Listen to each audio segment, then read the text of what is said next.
75 શબ્દ ઝડપ ચોમાસું નભ વચ્ચે લથબથ 16 કળાએ ઉગ્યું રે વરસાદ ભીંજાવે ગુજરાતમાં ચોમેરે વરસતો વરસાદ કવિ શ્રી રમેશ પારખની આ પંક્તિઓની યાદ તાજી કરાવે છે.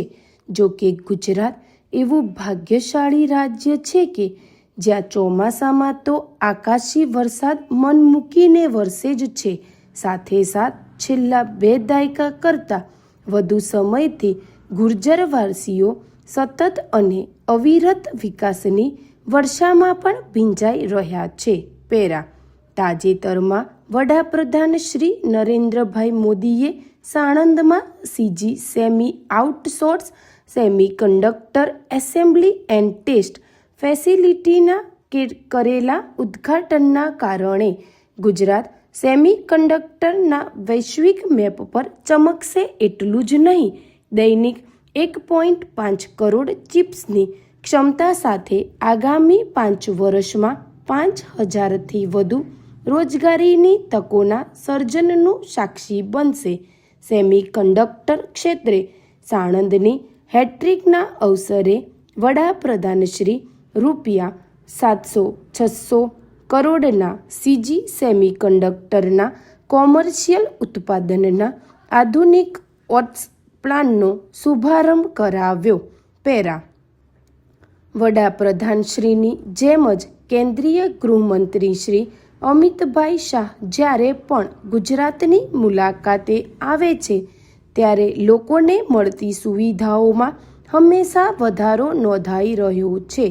કેન્દ્રીય ગૃહમંત્રીએ પ્રવાસ દરમિયાન ગાંધીનગરમાં પર્યાવરણ મિત્ર એવી PME બસ સેવાના શુભારંભ સાથે વૃક્ષ ઉછેરનો ઐતિહાસિક લક્ષ્યાંક નિર્ધારિત કરવા માટે વિશેષ બેઠક અને PM ફેમિલી ટ્રેકર તથા હેલ્થ પાસપોર્ટ સેવાનું લોકાર્પણ કર્યું હતું. અમદાવાદમાં કેન્દ્રીય સહકારિતા મંત્રીશ્રીએ દેશની સર્વપ્રથમ સરકારી ટેક્સી સેવા ભારત ટેક્સીનો ગુજરાતમાં 14 મુખ્ય શહેરોમાં શુભારંભ કરાવ્યો.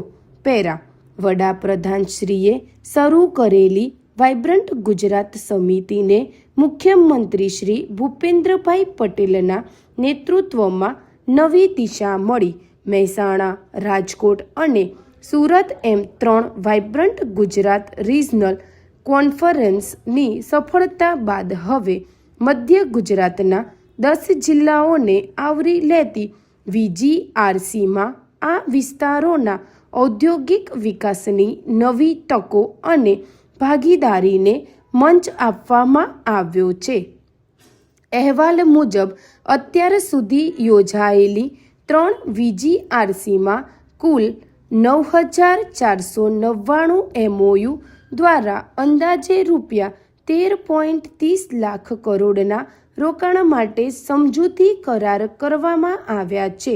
વડોદરામાં મધ્ય ગુજરાતમાં VGRCમાં સમગ્રતા ₹3,84,000 કરોડથી વધુ રોકાણોના ઈરાદા સાથે 3,759 MOU થયા છે. આના પરિણામે અવારનવાર દિવસોમાં રાજ્યમાં 9,97,000 રોજગારીની તકો ઊભી થવાની સંભાવના છે. ગુજરાતના ઉદ્યોગની સાથે કૃષિ પણ વિકાસનું ચાલક બળ છે. એટલે જ ખેતરોમાંથી પસાર થતી વીજ લાઇન અને વીજ ટાવર ઊભા કરવાના બદલે ખેડૂતોને આપવામાં આવતા વળતરમાં સરકારે વધારો જાહેર કર્યો છે.